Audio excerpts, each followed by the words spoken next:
Just jumping right in. It definitely gave him some more power. It helped him out in the mid lane a lot. Damn it, you're fourth, Frosty. They're actually so good. They fight 3 people. They're so good. I love them. Pretty much across the board, mostly targeted towards those late ranks. So hopefully make it so you can catch up to him a little bit easier. So Tsukiyomi, I'm quiet, or the game is quiet. Adjustments, and he kind of settled out, but over time, the game is a little bit. Still excel a little bit too much. So we're taking some base damage off Dr. Moonsure. So cute. Sorry, Gamma. Just to make sure that when he goes to like gank you or when he goes to pressure you, it's a bit. I love the new sub badges. They're so good. I'm excited to see that in action. We've also got nerfs coming for Guan Yu, which is another one that I'm excited about. Right there. That one, Pawn. Do you know more about that? Yeah, so we have the not only for Guan Yu but also for the next character, we have some cooldown increases. Mainly Guan Yu as a character has been really rising in the rank scene. Why is this dude's character in 12 seconds and his passive reduces his cooldowns for hitting abilities by 2 seconds? For him as a character. So rather than removing that component, we want to just address some other areas of his kit where Conviction Warriors they have low cooldowns that can be reduced further through gameplay. We're just going to increase those. Yeah, they're literally loading into the game. Your cooldowns get reduced basically with Guan's passive. Just a hair. Stupid. And that leads into the Aphrodite nerf as well. Movement speed nerf. I mean, Aphrodite, even lovebirds. Fair enough. That's a good nerf. That's a really good nerf. One for Apollo and his Serenade specifically, and I believe it's going to be a revert. Will you tell us more about that, Clumsy? That's a pretty mediocre nerf. It's a little bit more survivability. We gave him a lot of buffs actually coming from the last season, and he's been pretty resilient to the recent nerfs. I guess in the early game, instead of 15 procs, it's only 10. Right now, and we think hitting a Serenade, it's good wake. Something that he can utilize really well, especially late game when he just needs a few more auto. I'm a trendsetter. Pretty impactful towards the late game, which is where early game it's a little bit, but it's really not that relevant. It's basically just the first point into it. And then the last one on the list, Pawn. Could you tell us more about? And then the 0.3 seconds is irrelevant. Apollo's unboxable. I mean, that comes through his passive, his one, his safety, his CC. Yeah, he definitely needed a bigger nerf. But they still want him top end, I bet. They like having him top end. This is irrelevant. That's an irrelevant change. Well, but not see too much of a nerf. Set last patch got the Bumba's Hammer change. In this case, Nemesis is getting the Retribution Shield change here, just to make sure that when you do trade with her, she's not trading as positively with her shield. So we've got nerfs coming for Bumba's Hammer, Death's Toll, and Death's Embrace. So what is the change that's happening with those? Oh, so you just so non-leashed camps. I'm just gonna talk through this one because it's a little bit of a big one. So before you leash a camp with like Death's Embrace, you just used to be able to lifesteal off the Scorpion without walking into range to actually aggro it. So now you actually have to aggro the camp and do damage to it actually to get these procs, to reset your Boomba's cooldown, to get the Death Toll heal, which is good. It was something that was a little bit abusable. Death Toll was the biggest thing with it in the laning phase. Death Toll Apollos and Death Toll Onhers and just Death Toll Hunters would just beat on the Scorpion and not leash it, and they would just heal up a little bit and a little bit and a little bit and a little bit. It's a good nerf. However, some of them were just a little bit more abusable than the others, but I think it's just for consistency. Like, you never saw anybody using Bumba's Hammer on that. We also have a buff coming for Ornate Arrow, where the item will now provide 10% attack speed and also provide some critical strike chance along with some changes to the passive. There's a lot of great starter item choices. Ornate Arrow and Gilded Arrows being the starter. It was one that you kind of maybe wanted to pick up, but you didn't really justify, especially with some of the counter builds. So now with these buffs, you get a lot of the passive. This is my build. They're buffing my build. Stacks, a lot more gold for I'm hitting Steve up. He's going to build it. So you're really going to just get a reward immediately on picking up the upgrade. So basically, this one, instead of having to like actually build into it and get to 25, you only have to get to 2,000 gold to get the full use of it. Yeah, so Leader's Scowl is one of the ones where it's a little more of a niche scenario for hunters. It's like garbage. Still just not good. There's just a lot of great choices. So now with this change, we're getting a 15% attack speed just straight off the bat. It's similar to what we talked about. It's just a reward that you'll get. But you'll also always get 5% increased power to ally gods, whether or not you're outnumbering or not. So that also just makes it more upfront usable in a lot of situations. So even in a full, it's just not good. It's not good. This next item is getting a nerf, and I've seen it in almost every game. Sentinel's Embrace. You kind of pointed out it's in every single game. It's really not only super effective, but it was also very restrictive in what you could go in to for supports. Even if you might find the Compassion Tier 1 starter a bit better. They did increase the passive range, which helps a little bit, but it also kind of hurts it at the same time. Spread out a bit more, so it's harder to just single out a. Because now it's going to be mostly on like 2-3 people. It's going to be hard to be outside of that 55 unit range. This is kind of an important change. You used to just be able to sit by your ADC or your mid, and you used to be able to just give them like 40 prots or whatever it was. Now you're just going to be giving like 10 prots to your entire team. So it is a nerf, but I guess kind of a buff because you don't have to be as close to your ADCs. But it's mostly going to hurt the item. This is a pretty big nerf to the item. Boone actually may see a little bit more play now because of this nerf. The passive aura range is going to be increased. The magical protections will be increased along. That is a massive buff. A little bit more insight on that buff. That is a massive buff. Think that even with the nerfs of Sentinel's Embrace, it's still going to be pretty good, and that's why we're also buffing up some of its alternate items. Was one that supports kind of struggle to use because of the range being a little bit limiting. So we're giving that a big chunk of extra range, and you're also getting a lot more defenses so that when you are taking the extra damage, you're going to be mitigating a lot more of it too. Holy, that is a massive buff. So Sundering Axe was very good for warriors. So they buffed this for warriors, nerfed it for squishies, so mages won't build this anymore. Mages in particular were often skipping the starter and then rushing Sundering Axe at the very end, getting this basically extra 10% enemy current health damage up front on all their burst. It's interesting. We think that's a cool idea, but we don't want that to be the dominant go-to strategy of skipping a starter to rush towards this. So we're going to make you work a little bit harder for it if you want to use it as a mage. We're making it so that it scales off partially your protections from items. I wonder if this item is still going to be a little bit too strong, or they're going to be building this instead of the other starter still. Rip Tank Raw. Priest. Why? Bluestone Pendant and Brooch as well. Those are the starter items you really wanted, as the ability. This item's already bought. God's already built this item. Wasn't really giving you enough punch, and that's really what we're doing here. We're just punching up both of the numbers on these items, the starter and the upgrade, to make it feel a little bit more competitive. Wukong is going to be one-shotting you now. What the? Will be decreasing 75. The base is 75 on Bluestone Brooch now. When we were actually designing, let's go! That's huge! Felt like all the different starters. I love that. I love that. This change is my favorite change so far. This item is viable now. 6 minutes is a long time. 6 minutes is a long time, but this will now allow mages that are easily diveable and easily killable to actually have a chance to like fight into the late game. They basically halved it, which is huge. But this, like, Zeus with this, Opwash with this, like, Janus, if he wants to build this, if you catch Janus one time and then he just pops this, like, whew, I love that. I love this. Yeah, the big example that people probably would think of is Hera and Aset. So those ultimates would wait till... So if you bought Pridwin, you'd cast those abilities and you immediately get Pridwin Shield. If you had Staff of Mirrodin, you had to wait till Argus died or the circle protection exploded before you actually got it. So there was inconsistency with those two effects. They now match Pridwin, because that generally felt like the more so now Hera can actually use Mirrodin now. You don't have to wait for Hera to die. You can actually 2 twice now in a fight, which is a big buff for Hera. A big buff for Isis too. Isis ults 2s and then 2s or 3s and 3s for double shield. Like, who wants to take that on? It's a lot. Oh, thank goodness. Please just do an entire library dedicated to Tiamat nerfs. This character. Patch without any shifts to Tiamat at all, and we really just want to get more data. She's now in ranked as well. There's a lot of different. That Bluestone change is going to be huge, as well as for pro players and content creators. But in general, there's 2 main pain points, and I think it's very obvious for most people, and it's some things that we wanted to really assess and honestly kind of release on the stronger side before we toned it back. And that's one. I don't like that. The mitigation she gets in her ground stance. Now she's still going to be able to get a cap. So she goes from a base of 30% to a cap of 60%, but it's going to be relying on the magical power from items. Maybe General Bubbles. So you can't just be I still don't know if they'll buy it. Maybe AMC, maybe Uller, but be just really frustrating to deal with. like still, she's going to be building like 600-ish magical power, so she's basically going to be at 60% late game anyway. I know that's a big change. Let's go. Them to the points where they were oppressive. We can now start with. You guys hype them up a little bit too. Hype them up. Hype them up. So hype them up. There's so many different knobs we can tweak, and we chose kill them more easily, and they also just deal less damage with the magical power scaling from Tiamat as well.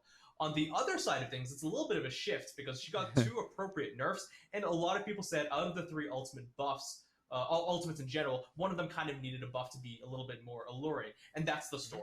we're just going to be bumping its scaling just a little bit on both the initial hit as well as the tick to make it a little bit scarier, to maneuver around in team fights. But I think with this, Tiamat's honestly been received in a pretty good spot, kind of where we expect, where her high-level applications in ranked, she is winning almost more than we might expect, but from casuals and synergies, she's not in a good spot. People aren't quite used to playing her. You see her dropping down the win rate quite heavily. But I think this she's not fun to play. She's just not a fun character, at least in my opinion. Some people may find her fun, but just in general, she's just a boring made character where her entire thing, she's a stance switcher who's tanky and then does a load of damage, and you basically just have to choose them. And then she's got a split pushing minion, which is just stupid. I don't know. Why isn't she in a good spot? She's still too strong. She has too many things going for her. To his shield bash and fatal strike. Pawn, will you give us some details about that? Yeah, that fatal strike change is huge. Been considered very good for a while, but he's kind of started to fall off as we've hit him with quite a few nerfs, and so we wanted to bring back. I agree. So fly kite. To do that in a way that wasn't just damage. So shield bash getting a decreased cooldown will help him control the fight more often and help. Those are a couple like solid buffs. Shield bashes is one, the stun. Is a interesting one where if he successfully executes a target, he takes more damage from opponents as kind of like he's showing his Achilles heel. But that was really. I'm pretty sure it's her. It's his one. I don't remember what it's called, but it's her one or his one. I know that's Bologna's. Shield bash is Bologna's one, but. It should feel like a punishment, but it shouldn't be too punishing. And so fatal strike is actually getting that decrease. Which Shield of Achilles, yeah, I just wrong one then. That's actually helped him in the jungle too, Key. Yeah, it's actually a pretty big one to the jungle. Bacchus is one of those gods where you see him do decently well in Joust as well as maybe even in Arena, but in Conquest it's been hard to kind of bring him in, and not every god needs to be viable, but we've done a lot of efforts to try and make Chug not just feel like oh come on. Before you go into fights, you struggle to throw it, right? Yeah, if you got an execute with your ult with Achilles, after that you would take 10% extra damage. Something that makes you go on Bacchus, as well as reducing its cooldown. So it's just not enough. You don't feel a time where you kind of don't want to use it, right? It's an easy choice to make. Maybe. As well as increasing the damage of Belch of the Gods. I think we can all agree that Belch of the Gods, especially when you're trying to help your wave clear and your hunter, it's really not that strong. So the problem is you don't want to point into here. I'll kind of talk about Bacchus quick. The problem is you're not putting a single point into it. So basically, you're just going to be at full passive the entire time, and you're on an irrelevant ability until late game, and then late game it just does nothing. And then they buff his damage. So they're putting him in this weird spot where he has 3 abilities, and those 3 abilities are basically just damage. And then he's a tank. He doesn't feel good. Interactions with that we had to kind of shore up in the end. Well, now we've been looking for a few buffs. I like the buff to his consuming bellow. I like that a lot. The next step we want to have a look at is consuming bellow. In fact, a lot of people may not remember, but if you consume multiple pools of venomous haze, yeah, I don't know why they're buffing his damage of all things. This is actually a really big change. Yorm might feel a little good now. Elongate that buff a little bit. It's gonna be a little bit more easy to use, giving him that attack speed buff that he kind of was lacking with the nerfs, as well as reducing the cooldown on submerge. Yeah, and it's something that we did once, and it's an ability that really helps set up the rest of his kit. So hopefully this will help out more towards his late game. That'll make Yorm feel better. His biggest thing is he just felt like he didn't do enough damage, and with the extra attack speed for those pools is gonna help. Dragonfire is the deployable where you have to make sure that they're actually standing in this area to get an effect, and to actually get all 6 stacks. The payoff was okay. I like this change. This is a good change. It was also not fully worth it. So this change is really to make sure that when Jorm might be playable. Easier to get those protection shreds active on a target. This is a good change. No, this is a good change. They buff the one thing about Merlin that you can actually avoid. Like if you're getting taunted or sitting into Merlin's 2 for 4 seconds or whatever it is, you're trolling. That's on you. You should be getting destroyed by him. This isn't. We're not he's already a very good objective controller. This is not a buff to his objective secure in any way. This is really more to help. Make sure that if he is able to trap enemy gods in his Dragonfire, he can shred. This is actually technically it's a nerf because it's 2.5 times 6, which puts it at 50. Oh no, I guess it's a buff by 1%. It puts it at 15, but it takes an extra tick. You only lose 16%. I mean, it hurts a little bit, but it's gonna help his kill on objectives a little bit. But her spirit arrow is going to have a decreased cooldown. Who would like to take that one on? Yeah, I can go for that. I like this change. Her Spirit's Arrow is too high of a cooldown. I mean, the backflip feels so much more responsive than. I like that change. Pawn was great help on that one, I know for sure. But her cooldowns for an ability hunter. The bonus patch was pretty mediocre, but this patch is a lot better. Other than Tiamat. Cooldown on Spirit Arrow, something that she uses across the board. Although, you know, maybe her level 1... If you think about it, changing. this is Neith's only damage ability. If you think about it, you need to set up for your 2 basically, or the enemy team is trolling, and then your 3 is your escape. So she's got 1 damage ability, and it's on a 15-second cooldown. It's also not a hard CC, it's a soft CC, it roots. Oleron is a character that, his ultimate is obviously very powerful. Double hits on his damage, so he's going to be doing a little bit more damage late game and early game, which is nice. Ola's definitely not strong. Definitely a bit underwhelming. A lot of the other major ADCs as well, but Oleron in particular, we just felt like giving him some extra base power for his basic attacks and making Touch of Fate that synergy to make sure that he does feel impactful with his basic attacks, bumping those up to make sure to give him. Tiamat didn't get nerfed very hard. The spectral effect, yeah. Tia was not nerfed much at all. They hardly touched her. And we have a Circuit buff coming as well. Pawn, will you give us a little bit of details about this one? Come on, show me the buff. A few things going on with Circuit. Show me the buff. Show me the buff. Is a character that we want to be very careful of because if we buff her too much, she has a tendency to go towards more of this like tanky support build. So whenever we buff her, we want to make sure that we're buffing her more towards the assassin direction because that's where we feel like one, she feels the most fair, but also the one where she generally needs the most help to like be successful. So the first thing, Catalyst, stacks will not only be consumed when you actually damage a target. So if you basic attack a target that has maybe a block stack or is Aegis, you'll consume all your Catalyst but not deal any damage.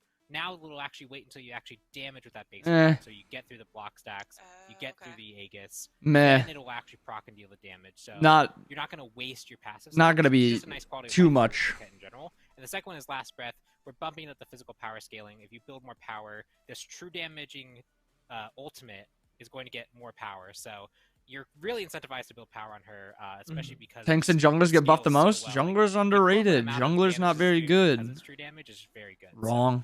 So, Circuit players will have just a nice buff overall in this patch. Problem is, Circuit kind of has the same problem that I mean, I guess not the same problem because it's not the exact same thing, but she really just has 3 abilities. Her third ability is basically an escape only. Yeah, Sylvanas is a guardian who brings control and utility to the team. It's a guardian. Jungler's such a role, true. As someone who doesn't play guardians as much because it's just they actually just buffed him a lot. Is really useful, but the one thing that's always been a struggle is kind of getting out of that early game. Right?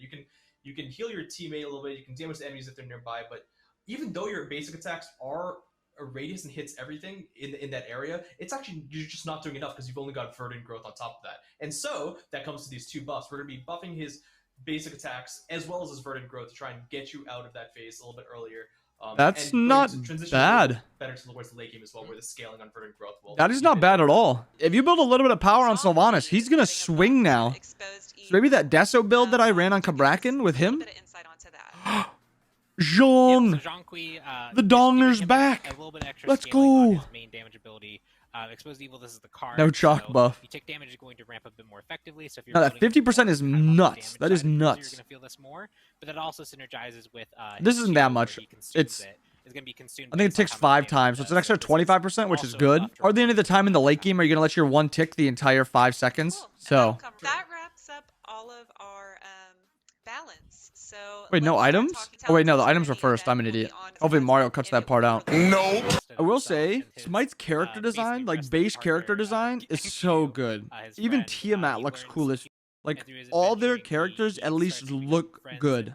Baba looks good, even if she's kit-wise not very he actually has to be a little worried good. About,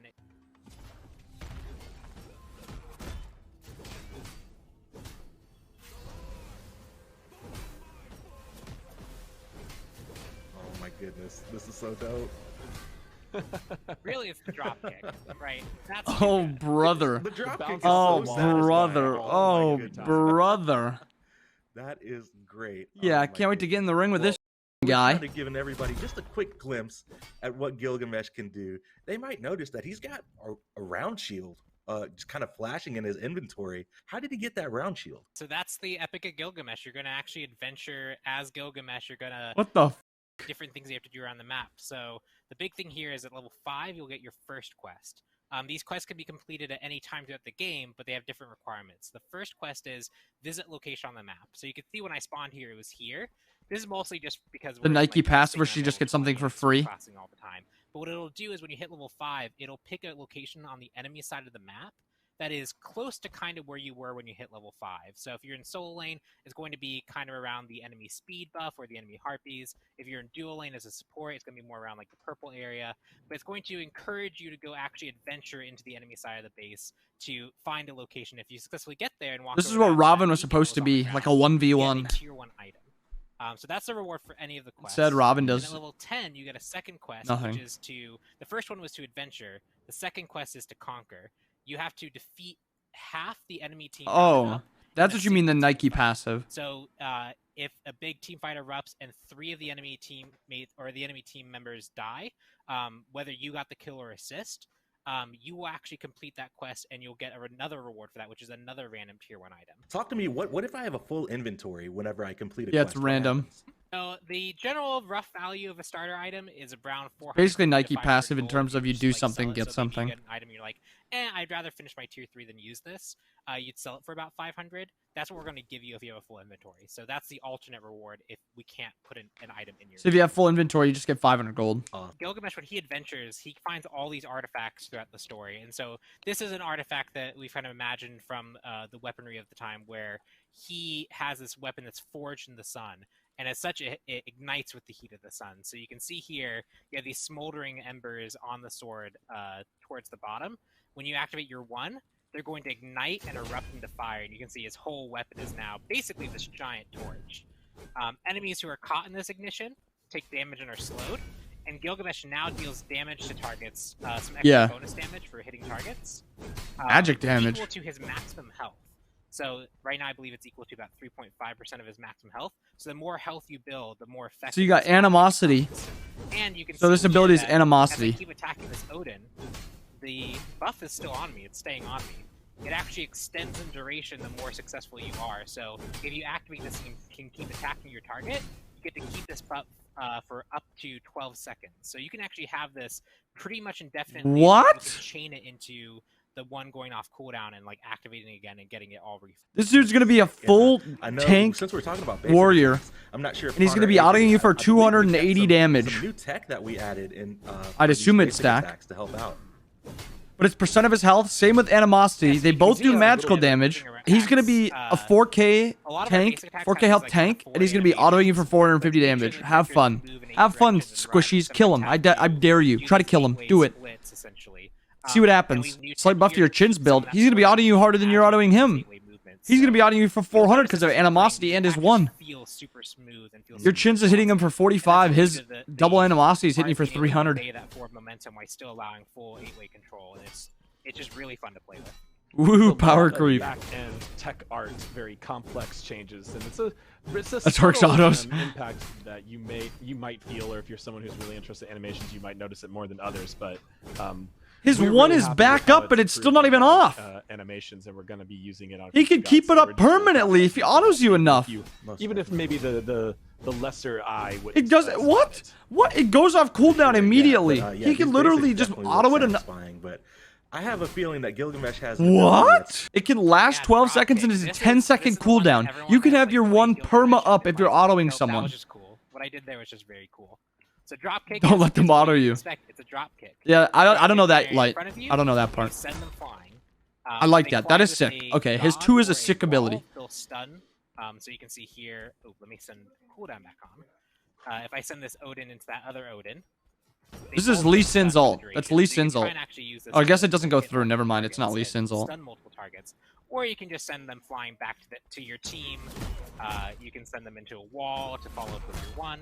There's a lot of stuff that you can do here. His 2 is like actually a cool ability. It's a very, very cool, very good ability. It has built-in forward momentum. So not only does this just make the weight of I wonder if it does, Keji. Like it lets or if it knocks them back. Maybe it just hits them. I actually am in better position now to follow up off that stun than I would be otherwise. So it just helps the flow of the ability. Walmart Lee Sin. A base ability. Let's move on to that's pretty fall. Advance, which what is the? His 3 and gonna be a movement ability for Gilgamesh.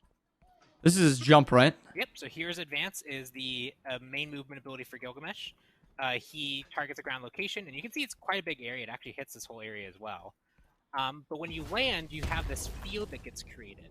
Now, for allies what in the of it, they'll see is that?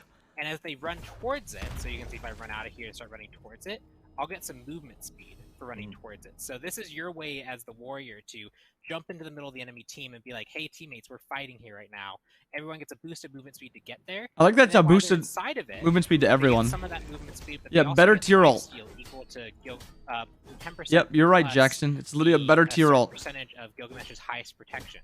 So you can see a theme here. He wants to build health. He wants to build protection. He wants to be the frontline bruiser that's very hard to take down. And for doing so, you get to provide some extra damage with your one. Like 200 damage is not bad. So Shamash is someone who actually helps. But does it actually give lifesteal based on prots? Did you hear that, Phoenix? A demon. He calls upon Shamash to bind the demon with with his winds, and so he's calling down the winds again here. It's a range deployable circle that creates essentially a ring of wind. Targets who are inside of it take initial damage and are slowed. They take some wind damage over time, and then you can see at the end there, if they're still in it, the winds kind of turn into these threads that end up binding them, rooting and crippling them if they stayed inside of it, causing them to take extra damage. But that's not quite all. So let's see if I can get this with Bot's Orbit. That's not quite all. Same time, which is just, I think, worked out really well. So you're slowed in it. But here you can see this wind wall. The outer walls actually slow you incredibly heavily. This is a 70% slow at maximum rank. And if Gilgamesh attacks you while you're inside that area, so it's basically kind of like a ring, but it's a soft ring. It doesn't actually fully lock your movement.